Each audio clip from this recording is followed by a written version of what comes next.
Really happy that you take the time for giving us an interview. How are you doing today? I'm great. Your solo career, it has just started and you're doing so good. Thank you. I'm a radio host and I have the feeling that like every month there's another hit by Camila Cabello and it's doing insanely good. That's really nice of you to say that. Thank you. Havana just reached the top 10 in Germany. It's so crazy. I can't believe that people are singing the words to that song in Germany. Is it more kind of a love song or is it more a song about your hometown? I feel like it kind of doubles as a tribute to like my culture and my heritage, but it's also kind of just like this like sexy fantasy between me and this boy in Havana that doesn't exist because I'm single.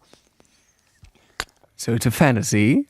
But speaking of a boy, Justin Bieber made you cry recently with that song. Can you tell us what happened? Well, he basically posted it on his Instagram story that he was listening to Havana, and I know him, like we're cool, like we see each other around and I'm like, hey, what's up? And he's like, hey, what's up? And he's always been really nice to me, and he said some really nice things to me. I'm so new to that feeling because it's my first year of being a solo artist. Things around. Yeah, but it's just kind of like, it's not even just like they're being nice to me because they're nice to me or because they think I'm cool as a person. Like, he didn't have to do that. Like, he actually likes my song. Like, I don't know, I always geek out when I think that that's the best compliment that you could have, is somebody liking your music or your song, especially when it's somebody that you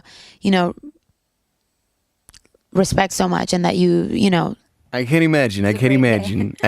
But I think it's fair enough because you put lots of effort in your career in writing songs. How do we have to imagine you writing songs? How does that happen? I basically just I have like a bunch of notes in my phone, and it's just like titles and stuff that I want to write about. And I go into the studio, and depending on what mood I'm in that day and how I feel, I'll just kind of pull up a title and write about it. And your album that is supposed to come up, The Hurting, The Healing, The Loving. Yes. I read different things about this. I read one thing that you're still thinking about the title. Mm-hmm. Aren't you, or are you? I am, but I feel like, I don't know, I'm not ready to talk about why yet. But I will. I always want my fans to be the first to know about those kind of things. You know what I mean? Yeah. So I'm gonna write like a letter and stuff. But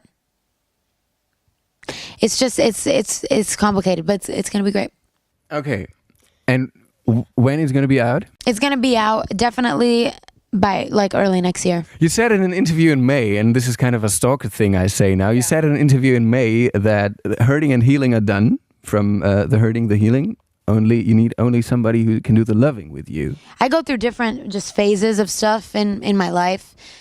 And I think that I have gone through phases where I was so desperate for love and for, to be with somebody. And I think that a lot of that had to do with the fact that I wasn't really happy in my life yet. And I thought that being with somebody could make me happy and could give me a thing. Although, like, I always have a crush on somebody, always. But I don't know, I definitely have been like, man, I wish that I could be with somebody because I felt like it would just give me, happiness or some kind of excitement. But I feel like I'm kind of not in that place right now where I'm just kind of like, I'm so happy and I'm meeting people and I'm traveling the world and I'm here with my family and I'm having so much fun and I'm just like living life and having experiences, and I'm just kind of in a place now where it's like, you know what, if it's meant to be with somebody, it'll happen. And I'm just kind of like, I'm just different. You can't even if you wanted to, you can't summon something to happen. It just happens when it happens.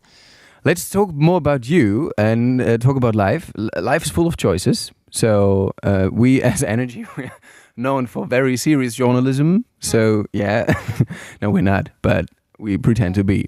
So few questions, quick answer. Make a choice. Would you rather eat ketchup with every dish you eat or never eat ketchup again? Ketchup with every dish. I do that. You do that? All the time. Eggs, rice, chicken, steak. Would you rather own an army of minions or be able to perform magic? Whoa. That one's hard. That is hard. That's like the hardest question I've ever been asked. Seriously. I'm like, minions or magic? magic. Yeah? Because then I could just magically make an army of minions. Outside the box, Camila. Hey, what's up? Would you rather walk the moon to music by the Chainsmokers or be chain smoking to music by Walk the Moon? That's funny. I'm gonna say the Chainsmokers. I'm gonna say Walk to the Moon. Yeah. Because Walking the Moon is way cooler than chain smoking. Yeah, exactly. It's a difficult question, but an easy answer. Exactly. Okay, the last one, and this is a very disgusting one. Would you rather sleep one night in a honey bucket or straightly inhale a dog fart? And well, I thought that a honey bucket means like this mobile festival toilets. Ew. Oh, inhale a dog fart. Yeah, then it's just Definitely. I would do that, yeah. So, famous last words, your words to our German energy listeners? Ich liebe euch. Euch?